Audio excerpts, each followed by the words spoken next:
നീ എന്ത് ചെറുതാടി, ഇങ്ങനെ ചുറ്റി പിടിക്കാൻ പോലും ഇല്ല. നിന്നെയും കൊണ്ട് പുറത്തു പോയ ബാലവിവാഹത്തിന് എന്നെ പോലീസ് പിടിക്കാന്ന് വരെ എനിക്ക് സംശയമുണ്ട്. എന്നാ നിങ്ങൾ വേറെ കെട്ടിക്കോ, നിനക്ക് 32 വയസ്സായില്ലേ, അപ്പോൾ ഒരു 30 വയസ്സുള്ള പെണ്ണിനെ കെട്ടിക്കോ.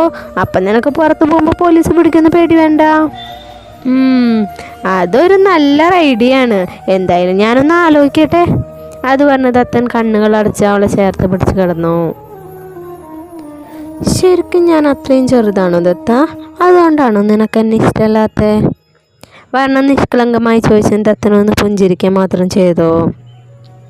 നീ എൻ്റെ കുഞ്ഞല്ലേടി, ഈ ദത്തൻ്റെ കുഞ്ഞിപ്പെണ്ണ്, ദേവൻ്റെ മാത്രം ദേവൂട്ടി, ദത്തൻ മനസ്സിൽ പറഞ്ഞുകൊണ്ടിരുന്നു. എനിക്കറിയാം ദത്ത, ഈ ഹൃദയതാളം പോലെ എനിക്ക് വേണ്ടി മാത്രമാണെന്ന്. നീ അത്രത്തോളം എന്നെ സ്നേഹിക്കുന്നുണ്ടെന്ന്. ദത്തൻ്റെ നെഞ്ചിൽ തല വെച്ച് കിടന്ന് വർണ്ണ മനസ്സിൽ ഉരുവിട്ടു.